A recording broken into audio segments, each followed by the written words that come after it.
अस्सलाम वालेकुम, कैसे हैं आप सब। तो आज हम स्टार्ट करने जा रहे हैं एक्सरसाइज 10C का क्वेश्चन नंबर 8। तो मेरे पास ये बुक 2 है जिसको हम D2 भी बोलते हैं और उसका ये अपडेटेड 7th एडिशन यानी न्यू एडिशन मेरे पास मौजूद है।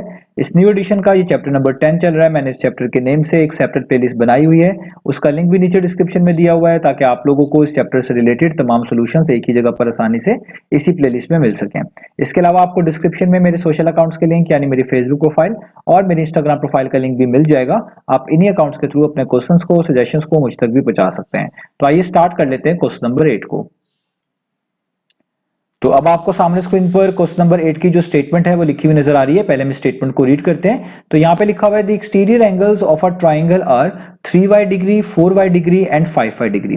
तो आपको एक ट्राइंगल के 3 एक्सटीरियर एंगल्स जो हैं वो यहाँ पर बताए गए हैं। अब यहाँ पर सबसे इंपॉर्टेंट बात यह है कि आपको ये समझना है पहले कि एक्सटीरियर एंगल्स होते क्या हैं किसी ट्राइंगल के।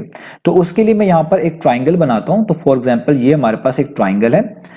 तो अगर इस ट्राइंगल की मैं इस वाली साइड को डॉटेड लाइन के साथ एक्सटेंड कर दूं तो जो एंगल यहां पर बनेगा जो इसकी एक एक्सटेंडेड साइड के साथ और इसी ट्राइंगल की इस दूसरी वाली साइड के साथ भी कनेक्टेड होगा और इस फिगर के आउटसाइड होगा, तो आप उसी एंगल को बोलेंगे exterior angle of a given figure. हमारे पास यहाँ पे ट्राइंगल है तो हम बोलेंगे कि ये हमारे पास क्या है, इस ट्राइंगल का एक एक्सटीरियर एंगल। इसी तरीके से अगर मैं इसी ट्राइंगल की इस वाली साइड को इस तरह एक्सटेंड कर दूं तो जो एंगल यहां पर बनेगा वो भी क्या कहलाएगा, इस ट्राइंगल का एक्सटीरियर एंगल। इसी तरीके से अगर मैं इस ट्राइंगल की इस वाली साइड को इस वाली साइड पर एक्सटेंड करूं और यहां पर कोई एक एंगल बना दूं तो ये वाला एंगल भी क्या कहलाएगा, इस ट्राइंगल का एक्सटीरियर एंगल। तो वो तमाम एंगल्स जो आपके गिवन ट्राइंगल के आउटसाइड बन रहे होते हैं और उसी ट्राइंगल की एक एक्सटेंडेड साइड और एक उसी ट्राइंगल की ओरिजिनल साइड के साथ कनेक्टेड होते हैं, उन्हीं को जनरली एक्सटीरियर एंगल्स कहा जा रहा होता है। तो यहां पर भी आपको कुछ ऐसे ही 3 एक्सटीरियर एंगल्स बताए गए हैं, 3y डिग्री, 4y डिग्री और 5y डिग्री। तो पहले पार्ट में क्या कहा जा रहा है, पहले पार्ट में कहा जा रहा है find the value of y। तो आपने y की वैल्यू को फाइंड आउट करके दिखाना है और आपको ये सेम लेटर y जो है इन तीनों एक्सटीरियर एंगल्स के अंदर मेंशन नजर आ रहा है, इसी y की वैल्यू को आपने फाइंड आउट करके दिखाना है। तो हम कैसे फाइंड आउट करेंगे, तो आप ये चीजें जानते हैं कि ट्राइंगल जो होता है हम इसको एक पॉलीगॉन बोलते हैं और पॉलीगॉन की मैंने आपको डेफिनेशन समझाई हुई है। पॉलीगॉन हम हर बेसिकली उस प्लेनर फिगर को बोल रहे होते हैं जिसमें कम से कम 3 साइड्स नजर आए, उन्हीं 3 साइड्स को हम एजेस भी बोलते हैं। यानी 3 स्ट्रेट लाइन से बनने वाली कोई भी फिगर हो जिसमें कम से कम 3 स्ट्रेट लाइन नजर आ रही हो उसको आप पॉलीगॉन कहते हैं। अब 3 से ज्यादा अगर उसमें आ जाए एजेस या 3 से ज्यादा साइड्स आ जाए तो वो भी पॉलीगॉन कहलाती है। जैसे रेक्टेंगल भी एक पॉलीगॉन है, स्क्वायर भी एक पॉलीगॉन है। तो 3 से कम नहीं होनी चाहिए, 3 से ज्यादा जितनी भी हो जाए तब तमाम के तमाम तब भी वो पॉलीगॉन्स की कैटेगरी में ही जाते हैं। तो सबसे बेसिक पॉलीगॉन जो होता है हमारे पास वो क्या होता है, वो होता है एक ट्राइंगल। तो अब यहां पर ये मैंने पॉलीगॉन की डेफिनेशन आपको इसलिए बताई क्योंकि मैंने आपको एक प्रॉपर्टी समझाई हुई है, बताई हुई है कि कोई भी आपके पास पॉलीगॉन आ जाए उसके तमाम एक्सटीरियर एंगल्स का सम हमेशा 360 डिग्री के इक्वल होता है। तो पहले मैं उसी प्रॉपर्टी को यहां पर मेंशन करता हूं क्योंकि मैंने वो यूज करनी है कि sum of all exterior angles of any polygon, किसी भी पॉलीगॉन के, ऑफ एनी पॉलीगॉन इस 360 डिग्री। तो आपके पास कोई भी पॉलीगॉन हो आप उसके तमाम एक्सटीरियर एंगल्स को जब सम करेंगे तो वो सम जो है 360 डिग्री के इक्वल आएगा।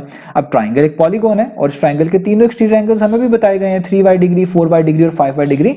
इसका मतलब अगर आप इन तीनों को सम करेंगे तो इनका सम भी किसके इक्वल आएगा, 360 डिग्री के इक्वल आएगा। तो अब आप इसको लिख लें सम की फॉर्म में, यानी आप लिखेंगे कि 3y degree plus 4y degree plus 5y degree अगर आप कर दें तो इन तीनों का सम किसके इक्वल आना चाहिए, 360 डिग्री के इक्वल आना चाहिए। तो देखिए हमने इसी प्रॉपर्टी को यूज करके ये एक इक्वेशन सेटअप कर ली। अब यहां पर इन चीजों को सॉल्व करना बड़ा आसान है। लेफ्ट साइड पे सारी की सारी लाइक टर्म्स है, सब में सेम वेरिएबल y आ रहा है, आप इनको ऐड कर सकते हैं। तो आप एक ही बारी में ऐड कर लें। 3 + 4 कितना होता है, वो होता है 7 और 7 में 5 ऐड कर देंगे वो कितना हो जाएगा 12। तो यहाँ पे आ जाएगा 12 और y डिग्री साथ वैसे का वैसे ही, यानी 3y degree plus 4y degree हुआ 7y डिग्री और 7y डिग्री में अगले लिखा हुआ 5y डिग्री को ऐड किया तो वो हो गया 12y डिग्री। यहाँ पे इक्वलिटी का साइन और यहाँ पर आ जाएगा 360 डिग्री वैसे का वैसे ही।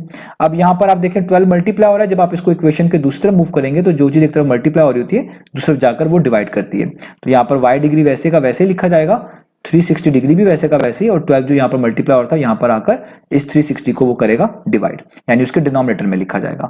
अगर आप दोनों साइड पर 12 पे डिवाइड कर देते तो भी उसका मीनिंग यही होता।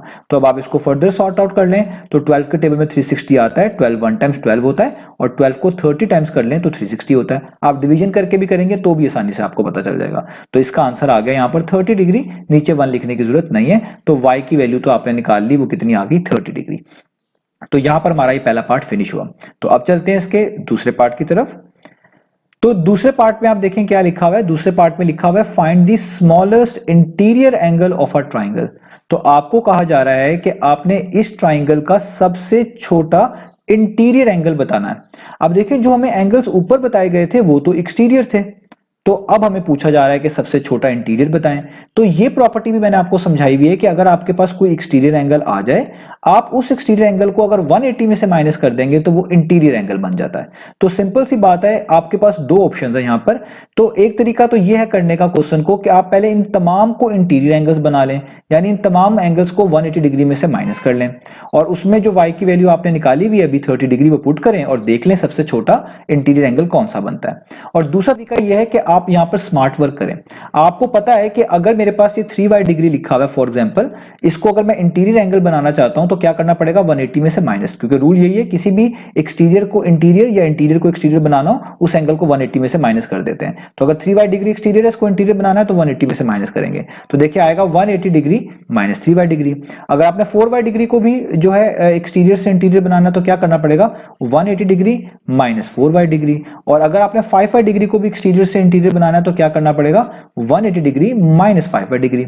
तो अब आप ये तीनों लिख लेंगे। अब तीनों में आपके पास जो मैंने आपको ऑप्शन बताया कि आप y की वैल्यू पुट करें, जो आंसर आएगा देख लें उसमें सबसे छोटा इंटीरियर एंगल कौन सा बनता है।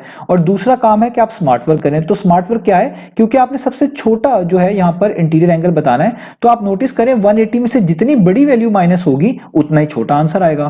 तो अगर आप इस वाली चीज को देखें 180 डिग्री माइनस 5y डिग्री, यहां पर 180 में से 5 times of y degree minus हो रहा है, तो जाहिर बात है इसका आंसर सबसे छोटा आएगा।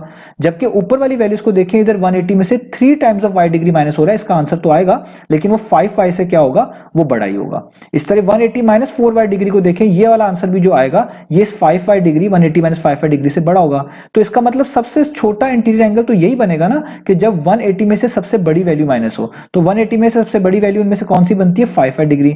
तो आपको ये क्लियर हो गया यहां पर कि अगर आप सबसे छोटा इंटीरियर एंगल निकालना चाहते हैं तो आपको सारों में वैल्यूज पुट करने की जरूरत नहीं है। आप जैसे इस लास्ट वाले में वैल्यू पुट कर दें y की, तो आपको स्मॉलेस्ट इंटीरियर एंगल पता चल जाएगा, क्योंकि स्मॉलेस्ट इंटीरियर एंगल निकलेगा ही तब जब 180 में से बड़ी वैल्यू माइनस होगी। तो 3y 4y तो 5y से छोटे हैं, तो इधर से तो स्मॉलेस्ट इंटीरियर नहीं मिलने वाला, 5y सबसे बड़ा है, तो 5y जब 180 में से माइनस होगा तो सबसे छोटा इंटीरियर एंगल आपको मिलेगा। अदरवाइज आप सब में y की वैल्यूज पुट करके ऑटोमेटिकली ये भी देख सकते हैं कि सबसे छोटा इंटीरियर एंगल कहां पर आ रहा है, वही आपका आंसर होगा। तो मैंने तो आपको यहां पर बता दिया। तो हम यहां पे लिखेंगे कि जो स्मॉलेस्ट इंटीरियर एंगल होने वाला है हमारा, स्मॉलेस्ट इंटीरियर एंगल, वो क्या होने वाला है, वो तभी मिल सकता है जब आप 180 डिग्री में से 5y डिग्री को माइनस करें। सबसे छोटा एंगल ये इसी केस में मिलेगा, बाकी केस में तो इससे बड़े मिलेंगे, आप करके देख सकते हैं।